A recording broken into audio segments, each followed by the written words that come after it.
Hello again, boys and girls. I hope you're ready for the next chapter of the BFG. This one is called The Queen. Dawn came at last, and the rim of a lemon-coloured sun rose up behind the rooftops somewhere behind Victoria Station. A while later, Sophie felt a little of its warmth on her back and was grateful. In the distance, she heard a church clock striking. She counted the strikes. There were 7.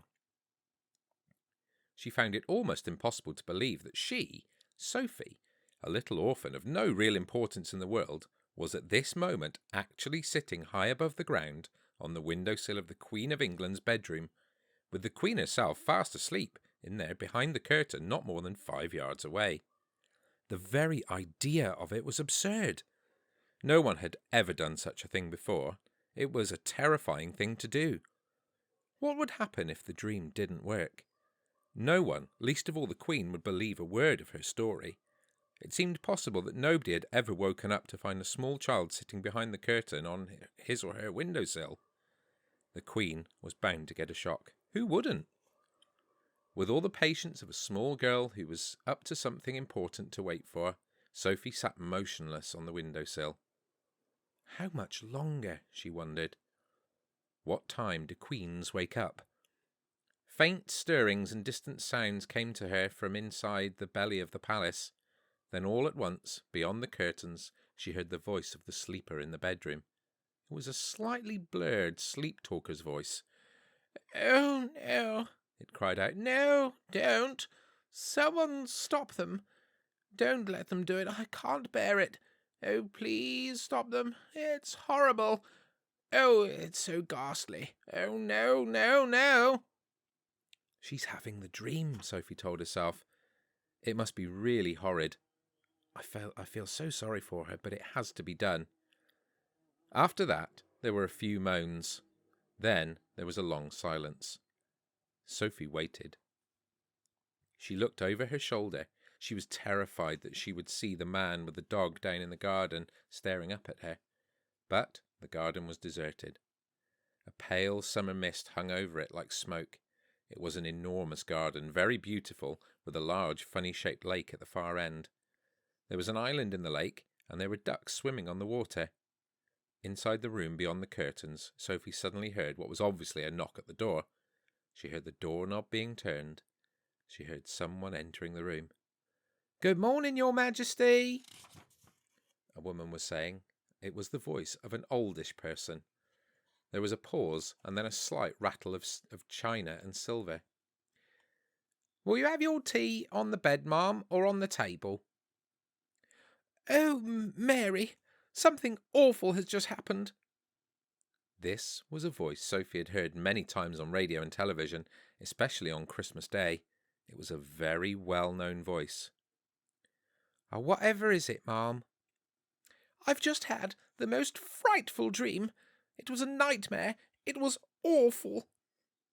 "I'm really sorry, ma'am, but don't be distressed. You're awake now, and it will all go away. It was only a dream, ma'am." "Do you know what I dreamt, Mary? I dreamt that girls and boys were being snatched out of their beds at boarding schools and were being eaten by the most ghastly giants. The giants were putting their arms in through the dormitory windows and plucking the children out with their fingers. One lot from a girls' school and another from a boys' school. It was all so vivid, Mary. It was so real." There was a silence. Sophie waited. She was quivering with excitement. But why the silence? Why didn't the other one, the maid, why didn't she say something? "What on earth's the matter, Mary?" the famous voice was saying. There was another silence. "Mary, you've gone as white as a sheet. Are you feeling ill?" There was suddenly a crash and a clatter of crockery, which could only have meant that the tray the maid was carrying had fallen out of her hands. "Mary," the famous voice was saying rather sharply, "I think you'd better sit down at once. You look as though you're going to faint. You really mustn't take it so hard just because I've had an awful dream." That isn't the reason, ma'am." The maid's voice was quivering terribly. "Then for heaven's sake, what is the reason?" I'm very sorry about the tray, Ma'am." "Oh, don't worry about the tray. But what on earth was it that made you drop it? Why did you go white as a ghost all of a sudden?" You haven't seen the papers yet, have you, Ma'am?"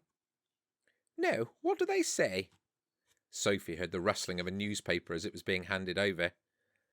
It's like the very dream you had in the night, Ma'am." "Rubbish, Mary, where is it?" "On the front page, Ma'am. It's the big headline." "Great Scott!" cried the woman's voice. 18 girls vanish mysteriously from their beds at Rodine School. 14 boys disappear from Eton. Bones are found underneath dormitory windows." Then there was a pause, punctuated by gasps from the famous voice, as the newspaper article was clearly being read and digested. "Oh, how ghastly!" the famous voice cried out. "It's absolutely frightful. Bones under the windows. What can have happened? Oh, those poor children." "But, Ma'am, don't you see, Ma'am?" "See what, Mary?" "Those children were taken away almost exactly as you dreamt it, Ma'am." "Oh, not by giants, Mary." "No, Ma'am, but the bit about the girls and the boys disappearing from their dormitories, you dreamt it so clearly, and then it actually happened. That's why I came over all queer, Ma'am." "I'm coming over a little bit queer myself, Mary." "It gives me the shakes, Ma'am, when something like this happens. It really does." "Oh, I don't blame you, Mary." "I shall get you some more breakfast, Ma'am, and have this mess cleared up." "No, don't go, Mary. Stay here a moment." Sophie wished she could see into the room, but she didn't dare touch the curtains. The famous voice began speaking again. "I really did dream about those children, Mary. It was clear as crystal." "I know you did, Ma'am." "I don't know how giants got into it. That was rubbish. Shall I draw the curtains, Ma'am?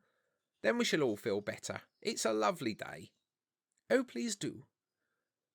With a swish, the great curtains were pulled aside. "Ah!" the maid screamed. Sophie froze to the window ledge. The Queen, sitting up in her bed with the Times on her lap, glanced up sharply. Now it was her turn to freeze. She didn't scream as the maid had done. Queens are too self-controlled for that. She simply sat there staring wide-eyed and white-faced at the small girl who was perched on her windowsill in a nightie. Sophie was petrified. Curiously enough, the Queen looked petrified too. One would have expected her to look surprised, as you or I would have done, had we discovered a small girl sitting on our windowsill first thing in the morning. But the Queen didn't look surprised. She looked genuinely frightened. The maid, a middle-aged woman with a funny cap on the top of her head, was the first to recover. "What in the name of heaven do you think you're doing in here?" she shouted angrily at Sophie. Sophie looked beseechingly towards the Queen for help. The Queen was still staring at Sophie. Gaping at her would be more accurate. Her mouth was slightly open, her eyes were round and wide as two saucers, and the whole of that famous, rather lovely face was filled with disbelief. "Now listen here, young lady. How on earth did you get into this room?" the maid shouted furiously. "I don't believe it," the Queen was murmuring. "I simply don't believe it." "I'll take her out, Ma'am, at once," the maid was saying. "No, Mary, no, don't do that." The Queen spoke so sharply that the maid was quite taken aback. She turned and stared at the Queen. What on earth had come over her? It looked as though she was in a state of shock. Are you all right, Ma'am?" the maid was saying. When the Queen spoke again, it was in a strange, strangled sort of whisper. "Tell me, Mary," she said, "tell me quite truthfully, is there really a little girl sitting on my windowsill, or am I still dreaming?" "She is sitting there all right, Ma'am, as clear as daylight, but heaven only knows how she got there. Your Majesty is certainly not dreaming it this time." But that's exactly what I did dream," the Queen cried out. "I dreamt that as well. I dreamt there would be a little girl sitting on my windowsill in her nightie, and she would talk to me." The maid, with her hands clasped across her starch-white bosom, was staring at her mistress with a look of absolute disbelief on her face. The situation was getting beyond her. She was lost. She had not been trained to cope with this sort of madness. "Are you real?" the Queen said to Sophie. "Yes, Your Majesty," Sophie murmured. "What is your name?" "Sophie, Your Majesty." "And how did you get up onto my windowsill?" No, don't answer that. Hang on a moment. I dreamed that part of it too. I dreamed that a giant put you there." He did, Your Majesty," Sophie said. The maid gave a howl of anguish and clasped her hands over her face. "Control yourself, Mary," the Queen said sharply. Then to Sophie she said, "You are not serious about giants, are you?" Oh, yes, Your Majesty. He's out there in the garden now." "Is he indeed?" the Queen said. The sheer absurdity of it all was helping her to regain her composure. "So he's in the garden, is he?" she said, smiling a little. He is a good giant, Your Majesty," Sophie said. "You need not be frightened of him." "Oh, I'm delighted to hear that," said the Queen, still smiling. "He's my best friend, Your Majesty." "Oh, how nice," the Queen said. He's a lovely giant, Your Majesty." "I'm quite sure he is," she said. "But why have you and this giant come to see me?" "Well, I think you've dreamt that part too, Your Majesty," Sophie said calmly. That pulled the Queen up short. It took the smile right off her face. She certainly had dreamed that part of it. She was remembering now how, at the end of her dream, it had all said that that little girl and a big friendly giant would come and show her how to find the 9 horrible man-eating giants. But be careful, the Queen told herself. Keep very calm, because this is surely not very far from the place where madness begins. "You did dream that, didn't you, Your Majesty?" Sophie said. The maid was out of it now. She just stood there goggling. Yes, the Queen murmured. "Yes, now you come to mention it, I did. But how do you know what I dreamed?" "Oh, that's a long story, Your Majesty," Sophie said. "Would you like me to call the big friendly giant?" The Queen looked at the child. The child looked straight back at the Queen, her face open and quite serious. The Queen simply didn't know what to make of it. Was someone pulling her leg, she wondered. "Shall I call him for you?" Sophie went on. "You'll like him very much." The Queen took a deep breath. She was glad no one except her faithful old Mary was here to see what was going on. "Very well," she said. "You may call your giant. No, wait a moment. Mary, pull yourself together and give me my dressing gown and slippers." The maid did as she was told. The Queen got out of bed and put on a pale pink dressing gown and slippers. "You may call him now," the Queen said. Sophie turned her head towards the garden and called out, "BFG! Her Majesty the Queen would like to see you." The Queen crossed over to the window and stood beside Sophie. "Come down off that ledge," she said.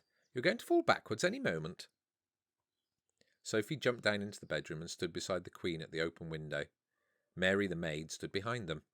Her hands were now planted firmly on her hips, and there was a look on her face which seemed to say, "I want no part of this fiasco."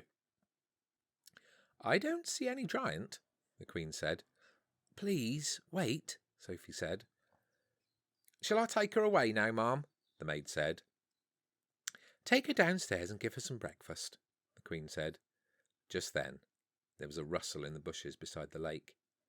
Then out he came, 24 feet tall, wearing his black cloak with the grace of a nobleman. Still carrying his long trumpet in one hand, he strode magnificently across the palace lawn toward the window. The maid screamed. The Queen gasped. Sophie waved.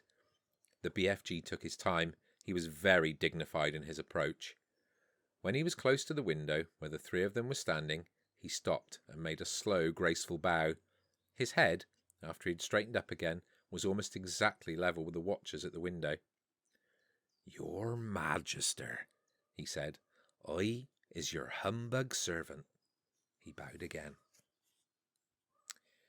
Considering she was meeting a giant for the first time in her life, the Queen remained astonishingly self-composed.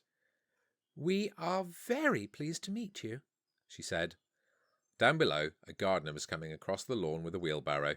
He caught sight of the BFG's legs over to his left. His gaze travelled slowly upwards along the entire height of the enormous body. He gripped the handles of his wheelbarrow. He swayed. He tottered. Then he keeled over on the grass in a dead faint. Nobody noticed him. "Oh, Magister," cried the BFG. "Oh, Queen. Oh, Moniker. Oh, Golden Sovereign. Oh, ruler of straight lines. Oh, Sultana. I has come here with my little friend Sophie to give you a—" The BFG hesitated, searching for the word. "To give me what?" the Queen said. Assistance," the BFG said, beaming. The Queen looked puzzled. "He sometimes speaks a bit funny, Your Majesty," Sophie said. "He never went to school." "Then we must send him to school," the Queen said. "We have some very good schools in the country." "I has great secrets to tell, Your Magister," the BFG said. "Oh, I should be delighted to hear them," the Queen said, "but not in my dressing gown." "Shall you wish to get dressed, ma'am?" the maid said. "Have either of you had breakfast?" the Queen said. Oh, could we?" Sophie cried. Oh, please, I haven't eaten anything since yesterday." "Well, I was about to have mine," the Queen said, "but Mary just dropped it." The maid gulped. "I imagine we have more food in the palace," the Queen said, speaking to the BFG. "Perhaps you and your little friend would care to join me." "Oh, will it be repulsant snozcumbers, Your Magister?" the BFG asked. "Will it be what?" the Queen said. "Stinky snozcumbers," the BFG said. "What is he talking about?" the Queen said. "It sounds like a rude word to me."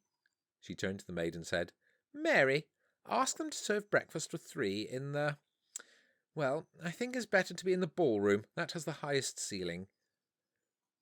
To the BFG she said, "I'm afraid you will have to go through the door on your hands and knees. I shall send someone to show you the way."